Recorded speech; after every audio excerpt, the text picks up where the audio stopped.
Veo muchísima gente que nos está escribiendo ya, Sí. apenas anunciamos, Luis, Sí. la presencia del viceministro Cano, la presencia de Gabriel Espínola. ¿Qué más o menos es lo que dice la gente en sus preguntas? Mira, en líneas generales se va en torno a el tema infraestructura. Dice, buenos días, soy padre y docente a la vez. No le enviaré a clases presenciales. Las escuelas y colegios ni en tiempos normales no reúnen las condiciones, y menos en tiempo de pandemia. Buenos días. Una pregunta para el viceministro, ya empiezan las preguntas. ¿Cómo están pensando trabajar en el tercer ciclo y media, ya que los docentes en los niveles trabajan en diferentes instituciones? Vamos a saludar al viceministro Robert Cano, quien ya está precisamente con nosotros aquí en esta mañana, 7:09, y también Gabriel Espínola, para tener un poco una percepción desde el sector de los docentes. Y en breve vamos a enlazar también a esta charla a Luis Ramírez del sector privado. Viceministro Robert Cano, ¿cómo te va? Buen día. Buen día, Santiago, ¿cómo estás? Gabriel. Buen Hola, día Gabriel. a la audiencia. ¿Cómo Buen día, estás? Santiago. Buen día, Luis, el viceministro, a la audiencia también.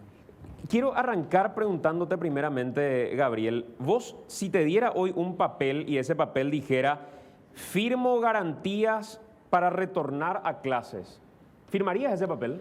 Lo dudaría en este mismo momento. ¿Dudarías? Sí, el 22 de febrero podría cambiar. ¿Vos firmás ese papel, Robert?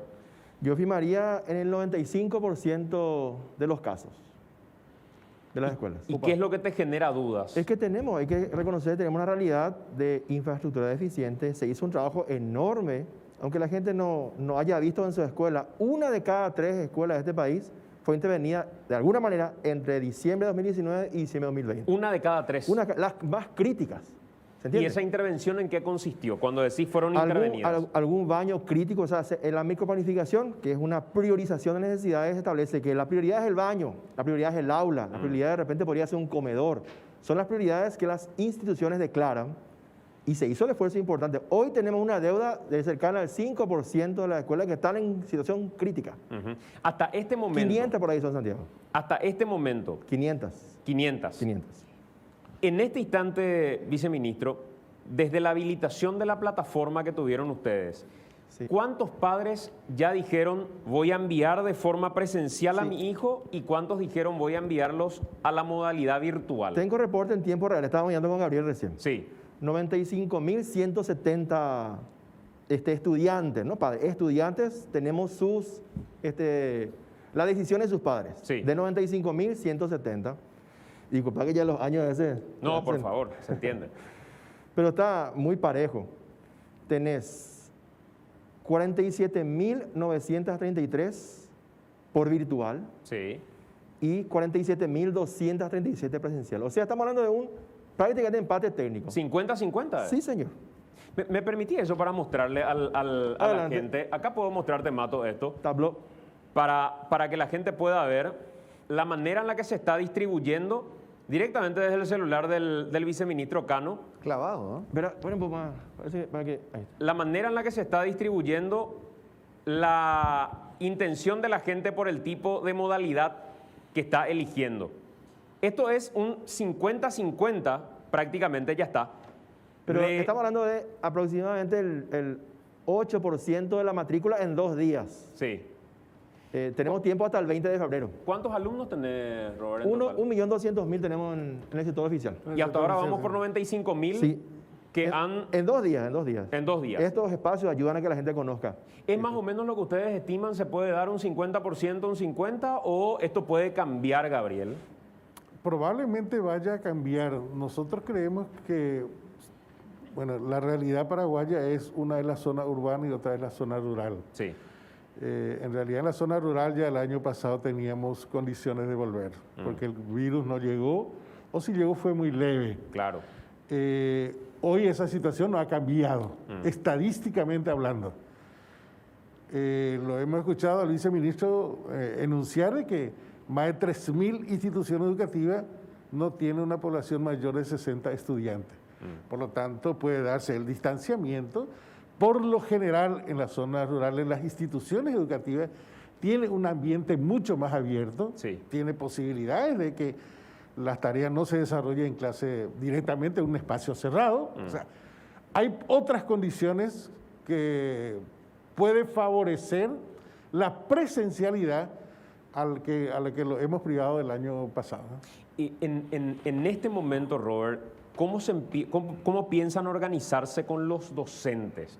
Porque los docentes, por ejemplo, dicen, ¿y qué va a pasar con nosotros que tenemos que saltar de aula en aula en muchos casos? Sí. O que tenemos que saltar de escuela a escuela. Sí. ¿Cómo piensan manejar esa cuestión en particular en el sector público? Ya le voy a saludar a Luis Ramírez también en el sector privado en un minutito nada más. Sí, hemos hecho el trabajo, nos reunimos casi 3 veces por semana con la gente del Ministerio de Salud. Tenemos el apoyo de la gente de UNICEF también y de la Sociedad Paraguaya de Pediatría y de Psicología también. Sí. Un equipo así, de trabajo así casi permanente, para comenzar a resolver y responder muchas preguntas. Entre ellas, por ejemplo, hasta hace 2 semanas, una semana atrás, decíamos, y voy a hacer un anuncio casi en primicia, que la restricción era que el docente se quedaba en una sola institución. Sí. Eso quiere decir que podía enseñar en varias secciones, pero de la misma institución.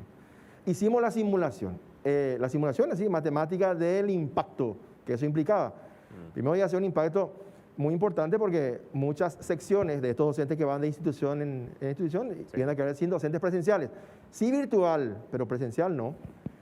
Y también iba a haber un conflicto porque algunos enseñan en el sector privado y en el sector oficial también. Claro. Conflictos también. Pero Entonces, la gran mayoría. no la gran mayoría, ¿No? hay que desmitificar eso, pero hay un porcentaje respetable. Sin embargo, hicimos una simulación. ¿Qué pasaría si fuesen 2 instituciones? 2.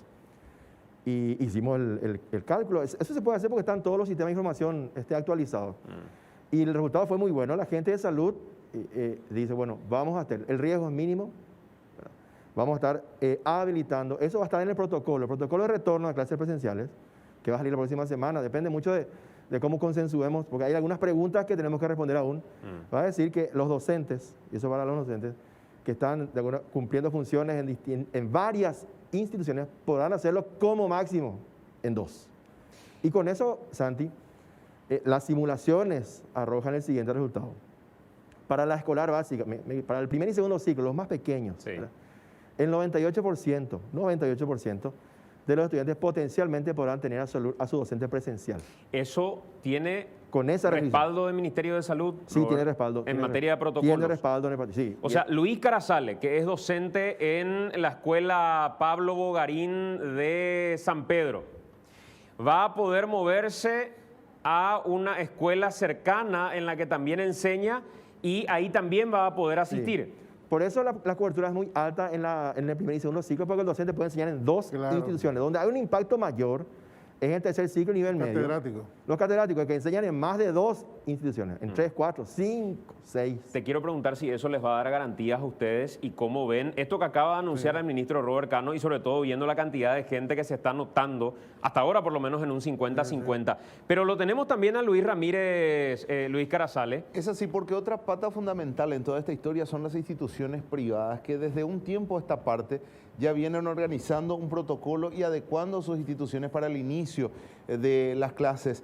Don Luis Ramírez, ¿cómo está? Buenos días. Buen día Luis, Santiago, ¿qué tal, señor viceministro, Gabriel? Un placer. Bueno, el mismo planteamiento que en el sector público, ¿cómo están las instituciones privadas? Y le pedimos sinceridad al máximo, porque este video podemos verlo al final de año y decir, te preguntamos cómo estaban y nos dijiste que bien. Entonces te pedimos sinceridad al máximo. ¿Cómo están las instituciones privadas para cumplir con un protocolo sanitario y un regreso seguro a clases? Nosotros estamos trabajando desde el mes de noviembre del año pasado en un trabajo conjunto con el Ministerio de Educación. Nosotros hemos cumplido con los estrictos estándares que las supervisiones de nuestros colegios que están en cada una de las regiones nos exigen. Por ejemplo, hicieron un levantamiento de qué tipo de distribución de agua tienen nuestras escuelas, cuántas canillas cuentan, cuántos baños tienen, cuántos baños son sexados, cómo. O sea, nosotros estamos rindiendo, entre comillas, examen desde el mes de noviembre en cuanto a la infraestructura. Y está muy bueno, porque eso nos garantiza a nosotros la tranquilidad de que si vamos a iniciar las actividades presenciales en nuestras escuelas es porque nuestras escuelas han pasado un protocolo, pasado y han cumplido con un protocolo de infraestructura, con un protocolo también pedagógico, con un protocolo de salud que no nos sorprende porque lo venimos trabajando y hemos sido muy claros, ¿verdad? Tenemos que ponernos en condiciones para comenzar las clases. Entonces, trabajando estamos, hemos adecuado nuestras instituciones y sí, seguramente habrá algún porcentaje de alguna institución que a lo mejor no tiene las condiciones, pero en el sector privado es más difícil eso y les voy a explicar por qué. Es justamente el tema de infraestructura el que a veces hace la diferencia. Y voy a ponerle un ejemplo. Yo hablaba con una señora que es de una ciudad cercana a Asunción que le llevaba a su hijo a una escuela privada y la cuota de esa escuela es de 160.000 guaraníes, ¿verdad? Entonces yo le pregunto a esta señora que trabaja en el mercado y le digo, ¿por qué usted va a esa escuela? Me dice, porque por lo menos la infraestructura ahí, en esa zona de esta escuela, es mejor que las otras, ¿verdad? Entonces hay veces que la diferencia que hay entre una escuela pública y una escuela privada, porque a veces hasta el mismo docente está dada a veces por la infraestructura, por la posibilidad de tener una infraestructura, o porque es parroquial o porque está al lado de algún lugar que le asiste en ese nivel de infraestructura. Luis, en números, para bajar un poco lo que recién estaba diciendo Robert Cano, nada más el viceministro también, ustedes concretamente en el sector privado, ¿tienen ya un monitoreo de cuál es la elección que están teniendo los alumnos? Porque entiendo, Robert, que esto es solamente para el sector público, lo que nos mostrabas recién. Así es. Entonces, tienen 47.000 y 47.000, 50-50 más o menos es hoy la distribución en cuanto a la elección de los que hasta ahora dijeron qué modalidad prefieren. ¿Ustedes tienen ese monitoreo también de alguna manera, alguna aproximación, Luis? Ese monitoreo está dado, Santi, porque cada familia ahora, para empezar, nosotros tenemos el otro protocolo que es el de las burbujas.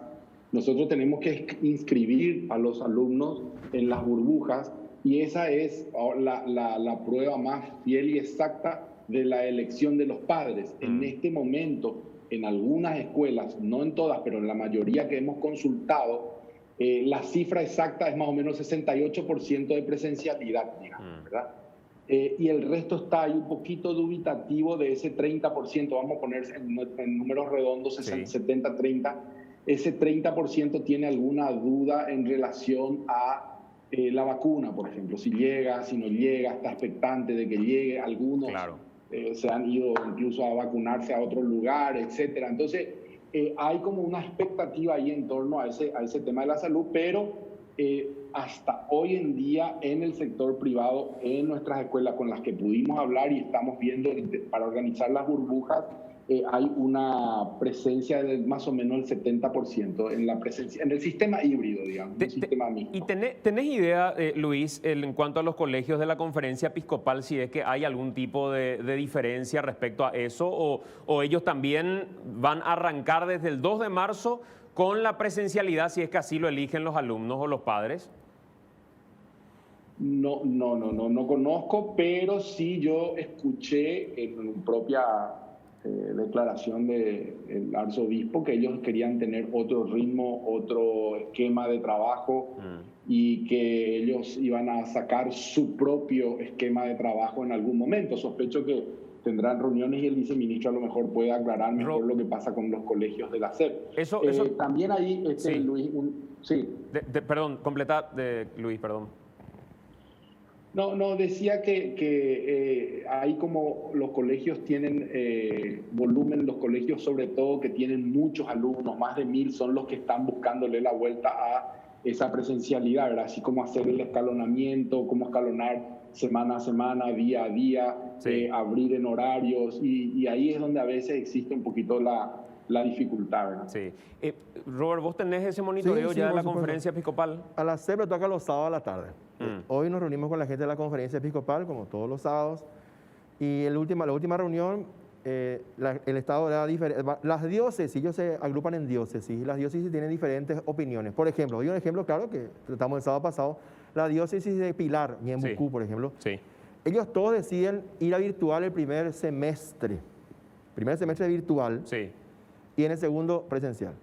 Diócesis como la de Ciudad del Este, una de las grandes, dicen, bueno, nosotros queremos el sistema híbrido, donde se pueda ir en presencial, donde los padres decidan ir a presencial, vamos a presencial, y si quieren quedarse en su casa, se quedan en su casa. O sea, hay Un mix. Un mix importante, pero todos apuntan a continuar con esto. El hecho de que decidan ir a virtual en primer semestre es perfectamente válido, es perfectamente compatible con lo que se espera. Lo que no se puede es exigir presencialidad. Yo, antes de ir a la pausa en este bloque y pasarle la pelota a Luis también, te quiero pedir, Robert, y le quiero pedir también a Luis Ramírez, sector público, sector privado, que nos puedan describir aquí para los televidentes de La Lupa, a la vuelta de la pausa, cómo va a ser un día en clases. Excelente. ¿Verdad? Entonces, en ese día en clases, yo, papá, yo, mamá, puedo saber si es que me da garantías o no que mi chico vaya, porque sé que va a seguir tal o cual protocolo. Va a entrar, va a lavarse las manos. Yo no sé si el Ministerio de Salud proveyó de termómetros, si es que se le va a medir la temperatura a los chicos para entrar, si es que vamos a tener todas las escuelas con jabón, con agua, porque hay lugares donde hasta falta de agua tenemos en hospitales. Entonces, ¿cómo va a pasar? ¿Qué va a pasar con las escuelas? Esa parte práctica me gustaría más que nada para aterrizar la idea y saber si hay o no hay garantías. Pero antes de hacer la pausa, te quiero preguntar a Gabriel sobre eso que acaba de lanzar como adelanto el viceministro Cano. Los docentes van a poder enseñar hasta en 2 instituciones. ¿Te genera tranquilidad o te genera preocupación? Es preocupación por lo que tiene que ver la siguiente pregunta que estabas colocando, la garantía. El docente de educación básica, primero y segundo ciclo, tiene 2 turnos, por lo general, casi el 75, 78%. Esos doble turnos puede hacerlo a lo mejor en la institución, pero los datos lo tiene el viceministro, el 98% está en una institución. Sí. Hay un 2% que se mueve seguro, y que tiene que ver con esto. Así es. Entonces, si esa movilidad significa darla con garantía, a partir de lo que significa que la institución tenga los elementos necesarios para que a mí me genere seguridad, evidentemente que sí, pero estamos hablando de un nivel que es primero y segundo ciclo. Está en la básica, tercer ciclo, los catedráticos, están los de la media y la variedad de la media, y esto sí va a generar otro tipo de situación. Sí. Robert. No, se hizo también el análisis del estudio de impacto para el tercer ciclo y nivel medio. Y en ese caso tenemos un 85, 87% de posibilidades de presencialidad en el caso de que el docente catedrático pueda migrar, o sea, ir hasta en 2 instituciones. Se hizo la simulación y ese fue el resultado. Bueno, esa imagen, director. Por eso es que le preguntamos al viceministro y capaz nos va a decir, claro, ustedes justo se van a las excepciones. Otros dicen, no, ustedes se van a la regla y el ministerio nos muestra las excepciones. Pero esta es una escuela que nos mostró nuestro compañero Carlos Aquino en el departamento de San Pedro. Y yo no estoy muy seguro que esta escuela esté en condiciones como para poder recibir a sus alumnos el 2 de marzo, Robert. Bueno, ¿podemos hablar? ¿Ya Claro, comenzamos? claro. Bueno, a ver, en el 2019 habían estudiantes ahí. Sí. Sí. Hay que entender bien lo siguiente. Estamos hablando de retorno seguro, Sí. ¿verdad? Que no comprometa la integridad física del estudiante y que no comprometa tampoco su salud. Lo importante, la clave para el retorno seguro está en la forma en que se interactúa, Santi. La forma en que se interactúa es la clave, no lo decimos nosotros, lo dice Fauci allá en Sí, en el norte, Estados ¿verdad? Unidos. Sí. Entonces, esa forma en que se interactúa está normada. Por eso es importante lo que decía. La gente quiere saber cómo va a ser un día. En esa institución se limpia eso. Por eso desde ahora. Ahora imagino, hace todo un año estuvieron las aulas cerradas. Todo un año. Voy a hacer así por el piso, va a encontrar medio centímetro de polvo. Sí. Porque hace un año están así. Pero acá no es limpieza nomás el problema, Pero Robert. correcto, pero así estaban seguramente con esa humedad, habrá estado seguramente en el 2019 también. Yo lo que pregunto nomás, y creo que muchos se preguntarán esto en casa también. ¿Cuánto tiempo tuvo el Ministerio de Educación? Porque lo que nos paró fue el tema obras. Sí. Obras se llevaron adelante, la infraestructura era un momento como para eventualmente revertir. ¿Cuánto tiempo se tuvo para intervenir, ya que los chicos no estaban en clases, para consolidar aulas, escuelas, colegios y evitar que se repitan estas imágenes. Y si lo hicieron, Robert, probablemente la comunicación no fue tan masiva como para poder ver qué fue lo que se hizo. Quiero que expliquemos, y de vuelta voy a reiterar lo que es la microplanificación. Esta no está en prioridad. Hay tantas necesidades. Se tiene que caer primero para que esté en prioridad. No, no es cierto. Las que se están por caer o riesgos de derrumbe están en prioridad cero. Son las que se intervienen con suma urgencia. ¿Cuántas intervinieron? Entre el MEC intervino instituciones, ¿verdad? 1.537. Esas son las licitaciones que vienen desde el año 2013, que Pero tuvieron problemas por el camino, porque la fiscalización, y esas fueron las que se entregaron. Pero son 1.537, Está más bien. 1.200. Son 10.263 instituciones tiene el ministerio. Permiso. Más ¿Cuánto 1.200. significa eso, 1.200? Más 1.200. La escuela Romualdo Núñez de Villa Jardín, 3 salas. Los tirantes, todo el maderame está carcomido por cupillo. Acabo de decir que eran 500 aproximadamente, ¿verdad? Mira, reitero, 1.537 de MEC, 1.200 entre municipalidades y gobernaciones son 2.700, casi el 31 de cada 3. Esa no está obviamente en las prioridades, porque hay otras que tienen necesidades mucho más graves, y hay unas 500 que están sin baño, letrina tienen, y no tienen letrina solamente ahora, Gabriel. Sí. Letrinas existieron hace 5, 10 años atrás. Estamos viniendo, remando, tratando en lo posible de hacer que esto se acelere, pero realmente lo que hace a un retorno seguro, yo estuve por Ciudad del Este y Alto Paraná, es la interacción.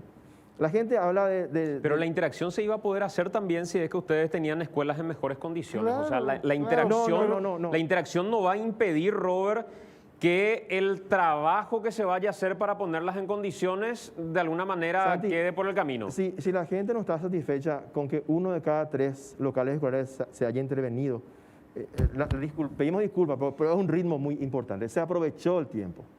Esta sí, pero se hicieron en 1 de cada 3. O sea, vos decís que esta es una excepción a la regla. No, Santi, yo te digo que en esta, Pero si vamos a ser más sinceros, viceministro. podemos entrar y dar clase en esa. En concreto, el año 2020 no intervino 1.200. Tuvo la continuidad de eso. Porque es una media verdad decir el año pasado intervenimos tal. Y no es el año pasado. Esto viene de... Con todo respeto, vos veas ahí peligro de derrumbe. Yo lo que veo es un aula que también tiene problemas con cada lluvia. Que tiene humedad, sí, pero tiene humedad y que tiene a lo mejor el piso desnivelado, por eso se acumula agua y está hace un año cerrado. Que no ¿verdad? tiene, Bueno, perfecto, pero que no tiene muebles en condiciones. Pero agreguemos a O eso. sea, yo entiendo la posición, ¿verdad? En esas condiciones, el lavatorio... A ver, hablemos de eso. Yo, mira, O sea, bueno, el hablemos. ministerio en este momento no tiene la capacidad para que pueda garantizarse con los elementos de bioseguridad para que docentes y estudiantes vayan a la institución. Eso no es cierto. No lo tiene. Eso no es cierto. Están depositando el 10 al 20% de la gratuidad. Una institución de Roque Alonso de 1.300 alumnos recibió 1 millón, se le asigna 1.800.000 guaraníes. Las que intervinieron tienen lavatorio al costado de los baños. ¿Vas a formar fila allí? Ahí viene. ¿O tenés que quedar en otro? Ahí está, justamente. Quiero romper un mito. ¿Cuál es el mito de El mito romper, Robert? del lavatorio de la entrada. ¿Verdad? Estuve la semana pasada en reunión con la cooperadora escolar, presidente del Centro de Estudiantes y director del Colegio Técnico Nacional, mi colegio. Sí. Mañana a las 9 nos reunimos. Mañana a las 9. Tiene 1.700 alumnos. Yo audazmente le dije, no necesitan ni un solo lavatorio más que los que tienen ahí. ¿Cuántos tienen? Y tendrán 5, 3, 15 por ahí, vámonos, porque son por bloques, ¿verdad? Mañana vamos a demostrar eso. ¿Cómo se hace eso? Si vos colocás el lavatorio en la entrada, como la gente dice, ¿dónde vos querés que forme fila tu hijo? ¿En la calle, en la vereda o adentro? Adentro, ¿verdad? Pero Permiso, alguien dice déjame por lo menos, Gabriel, explicar Pero la alguien dice lógica en la y el entrada. flujo que se maneja. Pero ¿sí? alguien dice en la entrada que hay que colocar. Permiso, sí, puedo seguir. Yo le pido, Luis, me esperas un minuto, puedes hendir el asunto, Luis, y quiero terminar de entender toda esta cuestión. A ver. Terminar, Robert. Pero no te pongas, Se- lo que te veo es que estás medio aturdido. Lo que pasa Este es un debate lo que- nomás. No, es un debate, pero yo quiero hablar con números y de repente me salen con cuestiones así de apreciación, nomás los números hablan, los números cantan. Y por eso es que, está bien, voy a poner la cámara ahí, pero hay un 95% que podría, esa en particular, con todo respeto digo yo, puede ser que vos no estés de acuerdo o él no esté de acuerdo, pero en esa que vos mirás ahí, si limpiás, porque tenés casi 3 semanas de que volvés a clases, hoy vas a encontrar escuelas con maleza hasta arriba. Un año estuvieron cerradas. Y vas a encontrar. Por eso este año, permiso un segundo, por eso este año tenemos 3 semanas, no 2 o 1 semana como los otros años, se planificó hasta ese punto, para que podamos hacer la limpieza. Claro, ahora Robert, quiero volver porque te quedaste por el camino con el tema del lavado de manos. Y mencionabas, porque hay que ser muy claro en esto, hablabas de un mito. El tema del lavado de manos al entrar al lugar no es un mito. No, permitime un ratito. El tema del lavado de manos al entrar a un lugar responde a una recomendación de organismos internacionales, porque lo primero que vos haces al llegar a un lugar es saludarle a la otra persona. Si vos no procediste al lavado de manos, saltaste la desinfección de lo que pudiste haber traído desde afuera. O sea, no es un mito. No, el mito es que tenemos que llenar de lavatorios. ¿Entendés? O sea, ese es el mito. Y le explico por qué. En algunos hay que calcular, todo se tiene que calcular. Todo se puede calcular. Así como te dije, hicimos simulaciones para ver el impacto. Todo se puede calcular. Acá tenemos los datos, afortunadamente. Bueno, volviendo al tema. ¿Cómo va a ser en el CTN el retorno? Mañana, ¿verdad? El CTN tiene bloques, pabellones, construcciones civiles, electricidad, mecánica, así en ese orden, ¿verdad? Me acuerdo porque estábamos por ahí. Tiene baños para hombres y mujeres. Tiene lavatorios adentro inclusive, ¿verdad? El protocolo habla ya desde el año pasado, octubre, de las 6 zonas que tienen que tener perfectamente delimitada cada colegio. Ya estamos entrando en tema, ¿eh? 6 zonas. La primera zona es la zona de circulación. Usted se va a un shopping y sabe que en el piso está marcado por acá se circula por acá y por acá en se esta circula por línea, acá. en esta dirección. Eso va a haber en la escuela, principalmente las más grandes. Eso va a haber, el desafío está en las más grandes. Entonces va a haber, por acá se circula, vamos a directo, nosotros entramos, para comenzar, olvidémonos que vamos a entrar como siempre así en un ritmo muy acelerado. No se entra así, se entra en forma pausada, ordenada, lenta, caminando. Y no en bandada como solíamos hacer. Sí. ¿Estamos de acuerdo con eso? Sí. Bueno, fantástico. Van directamente a la zona de acceso. Esa circulación les posiciona a la zona de acceso y ahí se forma fila. Un lavatorio puede despachar hasta 3 estudiantes por minuto. El flujo que un lavatorio tiene, 3 estudiantes por minuto. Un lavatorio puede despachar 30 estudiantes en 10 minutos, ¿verdad? Si vos tenés 3 lavatorios, son casi 100 estudiantes en 10 minutos que puedes despachar. ¿Se entiende? La capacidad de las aulas, principalmente las más grandes, colegios más grandes, se va a reducir a la mitad. No van a haber más de 15 estudiantes por sección. Van a poner en algunos momentos cortes para lavado de mano, por Sí, ejemplo, sí. o en algunos horarios determinados. Sí, por supuesto, sí. ¿Sí? Sí. Los recesos van a ser diferentes a los recesos Les habituales. explico, les vamos a explicar para que los padres estén tranquilos. La mitad de los estudiantes hoy día están un poco más inclusive, están entre primer y segundo ciclo, de primero a sexto grado. Para la mamá que tiene a su hijo pequeño, le queremos dar la siguiente explicación. Se ingresa por la zona de circulación, se lava la mano, se le toma la temperatura. ¿Hay termómetros distribuidos? En este preciso momento no, Santi, en este preciso momento no. Eso se compra. Pero tienen presupuestado. Presupuesto está. ¿Cuánto alcanzaría a comprar para todas las instituciones que deben cubrir? Y te voy a decir, Santi, te voy a decir más O sea, menos. lo que quiero saber es, Robert, ¿se Sí. garantiza que Sí. el MEC va a distribuir a los colegios termómetros? Recursos para termómetros. Recursos para Y cada colegio compra. No vamos a licitar nosotros la compra de 20.000 termómetros. ¿Se entiende? Se le entregan recursos y ahí se compran. Ok. ¿Puedo seguir? Sigo. El niño se lava la mano, se le toma la temperatura y se va directo a su sala, donde no va a haber más de 15 estudiantes. ¿Sí? El docente, no hay formación, ¿eh? No hay formación. Siguiendo con la vida de la escuela. Recreo, famoso recreo. Estamos de vuelta en un chico de primer y segundo grado, Sí. hasta el sexto. Van a haber 3 tandas de recreo, 3 tandas. Primera tanda, segunda y tercera, por grupos. Como son seis grupos, van a salir en grupos de A2. ¿Quiénes salen? Y les lanzo la pregunta. Hasta ese nivel de detalle llegamos con el protocolo. Sí. Sale primer grado con cuarto grado. ¿Por qué sacamos primero con cuarto? Porque no se juntan. Exactamente, porque naturalmente no se juntan. ¿Se entiende? No es una cuestión improvisada. Hay 10 tipos de instituciones, 10 diferentes tipologías de instituciones. Tenemos las más grandes, tienen desde el nivel inicial hasta el último año nivel medio. ¿Se entiende? Para cada caso está estudiado.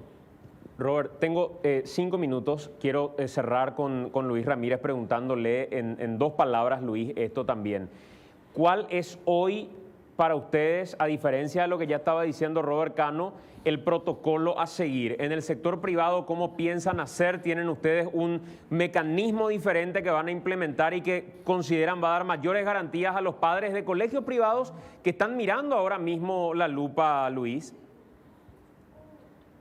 Mira, el protocolo es uno para todas las escuelas. Nosotros vamos a seguir estrictamente el protocolo que marca el Ministerio de Salud y el Ministerio de Educación.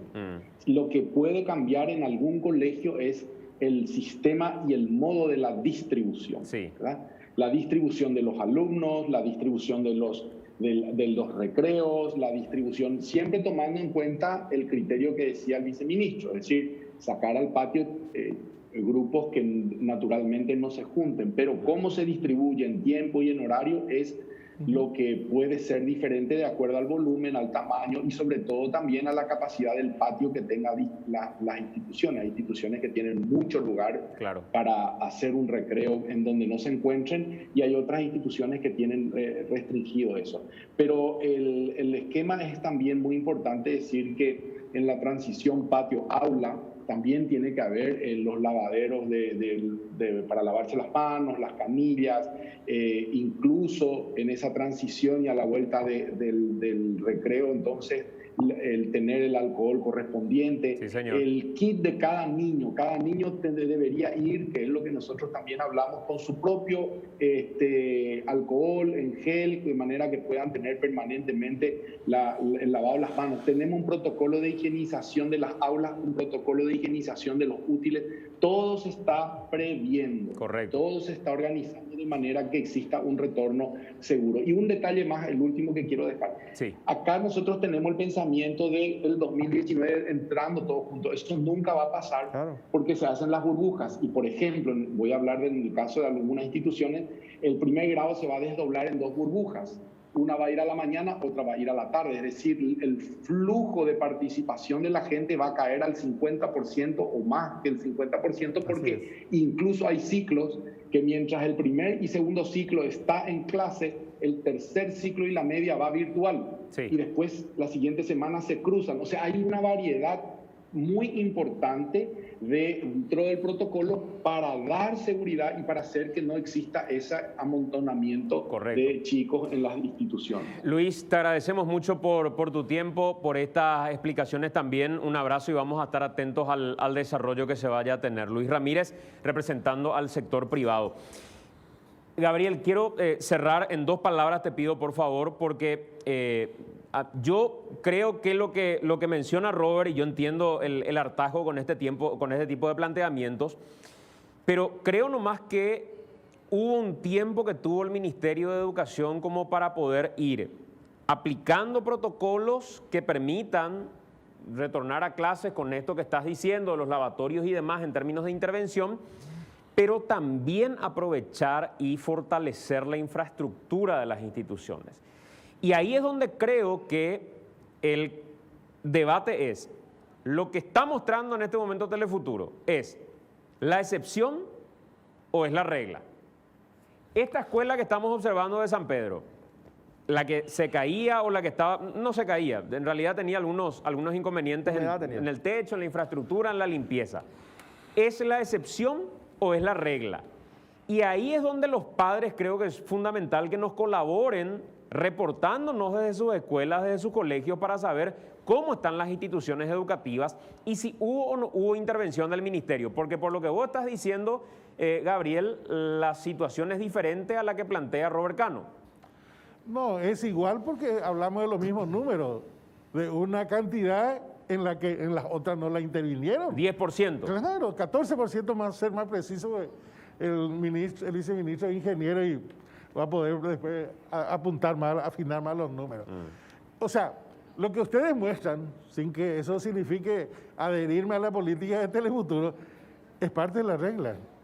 Es parte de la regla. Porque si no, hay una magia. De repente, la pandemia contribuyó a que todas las instituciones están en condiciones. Pero esa no es así.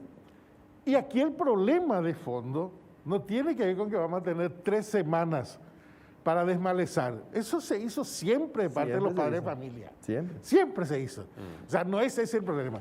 El problema es que están trasladando a los padres de familia de la comunidad la obtención de los elementos necesarios para la bioseguridad. Eso es. No. Tienen que ir a los carniceros, a los supermercadistas, a los estancieros, a conseguir esos recursos. El rebusque de los padres. Claro, y el ministerio está pagando, y la educación pública está pagando, la política de la desinversión en la educación pública.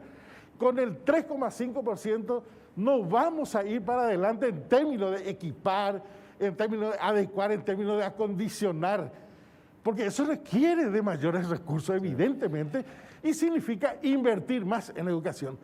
Y se suma, o suman lo del ministerio, su irresponsabilidad de no utilizar los recursos que han tenido disponibles del FEI para tener elementos tecnológicos, para formar a los docentes y para garantizar conectividad. Por lo tanto, educación virtual va a tener la misma renguera, en el mejor de los casos, No es cierto. el año 2021, o peor. Tenemos Gracias, que Gabriel. un bloque más, Santi. Tenemos No, que tener un bloque más. definitivamente nos quedó corto este debate. Por supuesto, Robert, por te supuesto. agradezco mucho por la presencia. Santi, una cosa nomás. Esa escuela andaba el 15 de febrero. Ya va a estar limpia, ya va a estar a lo mejor repintada y va a tener otro aspecto. No tiene que ser solo esa escuela, Robert. No, por supuesto. Vamos a hacer el Claro. monitoreo con los Porque padres. Hoy te cuento, hoy todas están sucias, están polvorientas y con maleza. Hoy. Hoy eso, que viste, es la norma. Dentro de un mes, Santi, otra cosa. Santi, Robert, último, antes de cerrar, porque hay mucha insistencia en este punto. El protocolo va a ser el mismo para zonas rojas, es decir, Alto Paraná, Misiones, son zonas donde actualmente se está dando un brote de COVID muy importante. ¿Se van a abrir las escuelas en esa zona? Se abren las escuelas. La cuestión es la siguiente. Cortito, cortito. Salud es quien define. Nosotros tenemos un sistema de gestión que sección por sección nos va a dar en tiempo real el estatus de la situación epidemiológica de las escuelas para que Salud pueda tomar la decisión correspondiente. Ahí está. Gracias, Robert. Muy amable.